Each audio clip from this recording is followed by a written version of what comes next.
In a world filled with people constantly trying to outwit each other to gain the upper hand, a man named Makoto Edamura has found the perfect balance. He is going to be the biggest con artist in the world.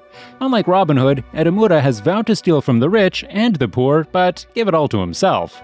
In a selfish world like this, who is to blame him for what he does? But is he the only one playing this game? Let's find out.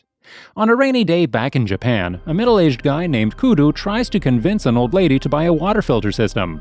The lady knows he was trying to trick her, so she gets angry and kicks him out of her house. Later that evening, she calls for a water inspection in her house to see if the water is really contaminated.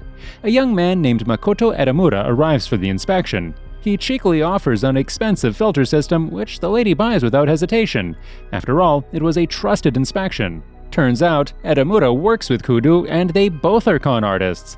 They had set up the whole thing so that they could make the woman buy the expensive filter from them, which probably isn't even a good filter. Shortly afterward, the two try to con the Frenchman Laurent by pretending to return his wallet. Laurent gives them some money and hugs them as a gesture of gratitude. However, when Edamura gets home, they both realize that they have been tricked instead, as the wallet was exchanged and the one that they brought home was a wallet full of papers instead. But their troubles didn't stop there. Suddenly, their residency was surrounded by police officers who wanted to arrest Edamura for fraud. The duo barely escapes from there, and Edamura runs into a taxi with Laurent, who is on the way to the airport for Los Angeles. Laurent invites him to go to LA together, and Edamura agrees. He takes the flight, as his only option was to leave Japan as soon as possible. Upon arrival, Edamura follows Laurent and says he will not leave him until he gets his money back. Knowing Laurent wants to offer his wares to his client, Edamura challenges him that he will sell it at twice the price offered. Laurent accepts the challenge, and whoever wins will have the right to make the loser his assistant. They both then head to a mall and change into a classy and smart-looking suit. Laurent then takes Edamura to Beverly Hills to meet up with a famed movie producer named Cassano. They both go to their mansion, where they are greeted by his bodyguard, Salazar, who takes them to Eddie. Eddie is a famous drug dealer, and being a film producer is just a cover to hide his illegal activities. Laurent was here to sell some drugs. Laurent then begins to talk about a special drug in a candy form named Sakura Magic with Eddie and introduces Edamura as a doctor in Japan who is the only person that can make Sakura Magic.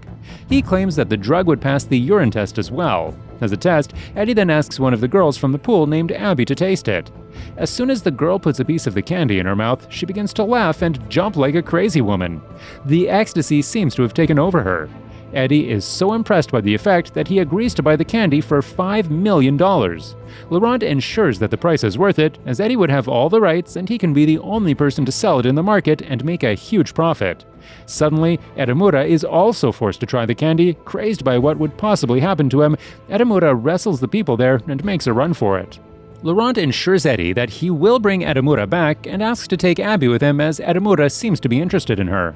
Laurent manages to track Edamura through the tracker implanted in his tie hook. Edamura becomes very angry with Laurent for wanting to turn him into a drug dealer and tries to fight him, but Abby knocks him out. Back in Japan, Edamura was once a normal salesman working in a small company that sold teapots. Kudo was the boss of his company, and they had a simple life. With what little he earned, Edamura used to take care of his sick mother, but one day he and Kudo got arrested for committing fraud via the company, something that Edamura had no idea about. Edamura was put in jail for several months, and when he was released, he found out his mother was no more, and no company would hire him with the criminal records. So, when Kudo got out of prison, they both decided to become the same thing that destroyed their lives: con artists. Wow, now that's a tragic backstory. Surprised he didn't become Batman instead. Back in the present, Edamura is hanging upside down from the Hollywood sign. Abby then cuts the rope to release him after he calms down a bit. They go for dinner, where Laurent finally reveals that Sakura Magic was just an ordinary candy and Abby was only acting to convince Eddie. He also reveals that the reason Edamura was brought there was because Eddie asked him to bring the maker of Sakura Magic. Edamura was the best con man in Japan, recommended by Laurent's assistant, Mrs. Kim, who is none other than the old woman who bought the water filter from. Laurent also explains that he is a gentleman thief who only targets rich and corrupt people who have a negative influence on society. He uses his scams to expose their misdeed while helping those who are victimized by their targets. Laurent then states their earlier agreement and asks Edamura to be his assistant, as he had lost the bet. That night, Edamura tries to escape. Abby tries to stop him, but he still decides to leave. The next day, Laurent and Abby have no choice but to discuss another plan as Edamura has not returned. Edamura, on the other hand, has decided to leave for Japan, so he went to the airport the next day. While he's at the airport gate, Salazar punches him and throws him in the car and brings him back to Eddie's place. Eddie asks him the reason behind leaving, and Edamura quickly makes up the best excuse. He starts to explain how he worked so hard for the drug to ease the pain of his patients and how the credit was taken away. Eddie is moved by the conversation. Edamura then comes to know that Eddie actually produces all the masterpiece movies that he had adored for years. The two men connect really well, so much so that Edamura asks to double the price of Sakura Magic, as he tells it is just like his own child, and it is really hard for him to let it go. He uses some emotional manipulation, which seems to work, and also offers the recipe of Sakura Magic itself. Meanwhile, Laurent and Abby both go to Eddie's place and try to explain the disappearance of Edamura. But Eddie says that Edamura is already here and is enjoying the pool. The two quickly go to meet him, and Edamura boldly explains how he already doubled the value of their contract to $10 million. So, Edamura has won the bet. However, Eddie is still doubtful, so he orders some of his subordinates to prove his credibility as a chemist developing the special drug. Edamura immediately panics, as it was unexpected, but Laurent had it covered, as Mrs. Kim and Kudos were sent to disguise themselves as Edamura's co-workers at the Japanese Chemical Institute. Eddie now completely trusts Edamura and is ready to make a deal. A man is spying on them from an apartment building nearby. That man is an inspector named Anderson who has been investigating Eddie for years. Knowing that they are being spied on, Eddie and Laurent go elsewhere to make the deal. The inspector and team rush to follow him, but Eddie somehow manages to escape yet again. To add another twist to the tale, the inspector happens to be a bribed cop who received money from Eddie every month. The chase was all staged to keep him away from suspicion. They finally arrive at the place where the deal is being made, which was a drug manufacturing factory. Edamura is then asked to show the actual recipe by himself instead of the written formula. Edamura panics heavily as he had no idea of the recipe and simply wanted the money and be off from there. He manages to make an excuse anyway. He says he can only make Sakura Magic in his own lab and this place was too dirty for it. Eddie does not give up. He orders the men to renovate the place into a replica of Edamura's lab so that he can make Sakura Magic there. Elsewhere, a female FBI agent named Paula Dickens takes over the investigation of Eddie. Meanwhile, Eddie orders Salazar to keep an eye on Edamura during the renovation, for which he takes him to his own house. Salazar allows Edamura to take over his bedroom for the time being, and he sleeps on the sofa. Edamura knows that Salazar has a son named Tom placed in foster care as his wife was dead. Salazar places his work first and decides not to meet his son that week, but Edamura insists on going, so the three of them have a very good time at the playground. There, Edamura meets Paula and Anderson, who offer him a deal to work together to catch Eddie and Laurent. However, if he refuses, he will also be imprisoned. They give him camera-fitted glass identical to his original one. Edamura says he would do it if Salazar is released, as his son would have no one if he goes to jail. But Paula refuses, as he was Eddie's accomplice. Edamura has no choice but to go ahead with the plan. After some days, the factory is completely renovated, and it is time for Edamura to make the Sakura Magic. Paula and her team watch him behind the camera as he wears the glasses. Edamura manages to make Sakura Magic through the video shown by Laurent earlier. When the drug is ready, Eddie has prepared $1 million in cash to pay it to Edamura. Suddenly, Paula and FBI agents raid the place. After realizing that Edamura was the one who had betrayed them, Abby gets angry and tries to shoot Edamura, but gets shot by the FBI agent instead. Laurent tries to save her, but they both get killed. Edamura is shocked to see both of them dead, so he takes Paula hostage and asks Salazar to leave. Meanwhile, Eddie tries to blow up the factory to erase all the evidence and escapes. Edamura tries to stop Eddie and knocks him out with the help of Salazar. Eddie is then taken to Paula, where Edamura is all tied up in a chair. Paula begins her investigation. Almost immediately, Eddie offers her money and tries to bribe her. Paula then demands $100 million from him if he doesn't want any more investigation. Hearing this, Edamura screams in anger as he thinks Paula had used her and killed two of his friends just for her own sake. Eddie immediately transfers the money as demanded to Paula and even asks to charge everything on Salazar as he walks out of the room freely. Edamura is furious, but suddenly he gets knocked unconscious. Sometime later, Edamura finds himself at the beach. He had no clue where he was and what was happening. Then he sees Paula, Abby, and Laurent on the beach, all alive. Paula reveals that her name was Cynthia and they were a team. Everything until now was all a planned operation to rob Eddie. At Cynthia's villa, where Laurent's gang is celebrating the success of their scam and Eddie's downfall, Laurent explains that everything was staged. The FBI officers were all part of his crew, and their weapons were just props. He also tells Edamura that Salazar has given up on being a gangster to focus on being a father, aided by a reward from the FBI he obtained for turning Eddie in. Later, Eddie gets investigated by the real Paula Dickens and is sent to jail. In addition, after defrauding Eddie, Laurent and his associates got $100 million and distributed it amongst themselves. Edamura, however, is not happy about the money and is not sure of the choices he made. He decides to leave for Japan and asks for 3 to 4 years leave from the team. Abby and Laurent are surprised, but they let him go. Back in Japan, Edamura returns all of his share of money at the police station and turns himself in. He tries to be a good man. 2 years pass by, and before the day of his release, Edamura gets a job offer as a mechanic at a heavy equipment factory. Edamura had been training as a mechanic in jail and also wanted to start a new life, so he took it. Meanwhile, Danny, an arrogant manager, fires an employee he had sexually harassed. He then flies to Las Vegas where he meets Cynthia, who asks him to put bets for her on Abby at an underground boxing club. The whole thing turns out to be a scam, so Danny gets tricked into putting all his money into a losing bet. Naturally, he loses. Later, when he files a police complaint and brings them to that place, there is no boxing club underground. This was all a rig set up by Laurent and his crew. Sometime later, Laurent's gang approaches Edamura and reveals they have formed an air racing team as part of their next con and had him trained as a mechanic for that purpose. The only reason he had been training in jail as a mechanic was because they wanted him for this next job. They plan to participate in the Pathfinder Air Race, which will be held in Singapore in 2 months. They are targeting the tournament's organizers, Sam and Cher Ibrahim, who are suspected of monopolizing air race results for their own benefit. Although Clark was a great pilot, his elder brother Sam controlled the match and ensured Clark's victory by bribing other participants to lose the tournament. However, when the air race was held in Australia some time ago, one of the air racers refused to give up and fought to win the race. He was a former pilot in the US military named Lewis, and he wanted to prove to everyone that he was a great pilot. But in the final round, when he almost reached the finish line, his plane crashed due to some malfunction.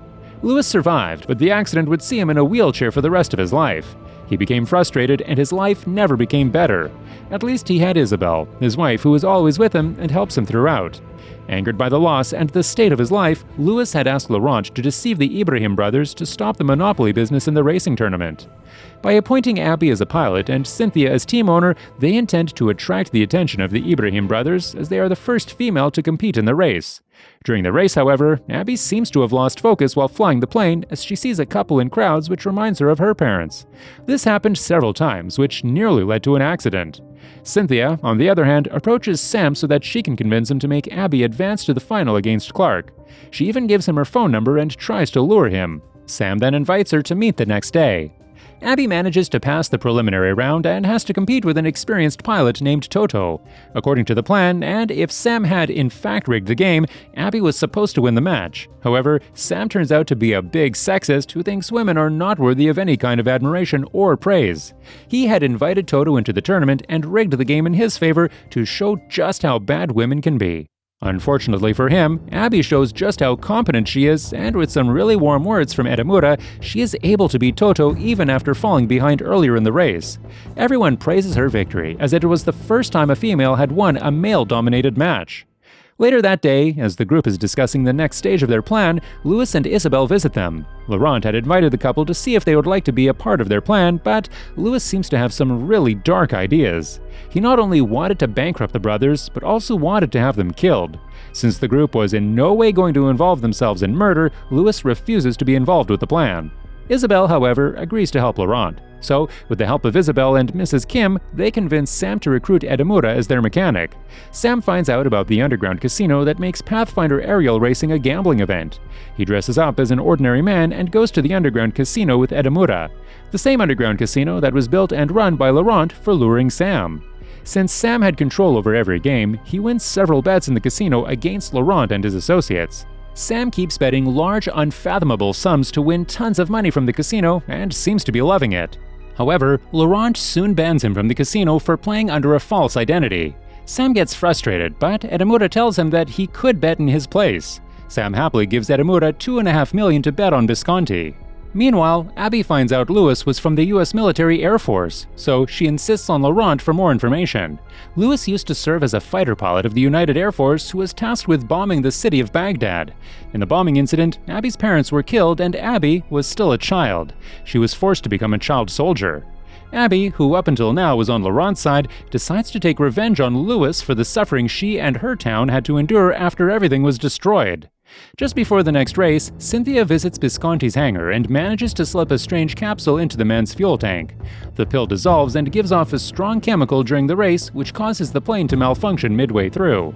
Visconti, despite the match being fixed, loses. As a result, Sam lost $2.5 million. Sam is so pissed that he almost kills Edamura, and the plan is working. That night, Abby goes to confront Louis to see if he was involved with the bombing in her country. She has a knife pointed to his face, threatening to kill him depending on the answer. Louis sadistically boasts that he was in fact involved and demands the girl to kill him, and she would have if Edamura didn't stop her. On the night before the finals between Abby and Clark, Edamura suggests Sam apologize in person to Laurent so that he can be allowed back into the casino and then bet again to recover the $2.5 million that they just lost. Sam then goes to the casino with his real identity and convinces the manager that he's not in control of the game's outcome. He asks Cynthia to place $100,000 on Abby's win while he bets everything he has on Clark's win. The plan was simple. Edamura is given the same pill to use on Clark's plane and make sure that he loses the match. However, Edamura visits Clark that night to convince him to race for real. Clark reveals that, back in Australia, he and Louis agreed to genuinely race each other, defying Sam's orders, and he blames himself for Louis's injuries. The man plans to race genuinely this time around, so in the end, Edamura ends up abandoning the actual plan. Laurent, however, had already predicted that such a thing was likely to happen and made the necessary arrangements. On the day of the finals, Edamura and Abby arrange for Louis to pilot Abby's plane in the race against Clark. Louis loves flying, and he wants to experience the excitement once again as he takes on a real race with Clark without any restrictions. He wanted to do his best freely, regardless of the outcome. When the race finally ends, Clark soon realizes that the movements and maneuvers made from the other plane were nothing like that from Abby.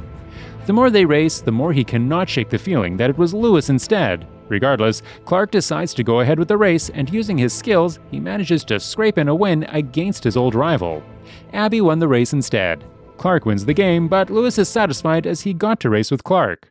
Sam, however, is in the private room of the casino, and using some decent editing skills, it is shown that Abby had won the race. He had lost all his money and was thrown out of the casino. However, it doesn't take him long to realize that Abby actually lost the race and that he had been swindled of all his money.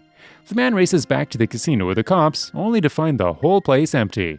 Meanwhile, Laurent and his associates, having gathered all the cash, flee on the boat with all the money and belongings. Abby and Edamura are the only ones still in the casino when Sam barges in demanding his money, but the two throw themselves off the plane and parachute land into the vast sea. If you enjoyed the video, don't forget to leave a comment and a like to help the channel out. Thanks for watching.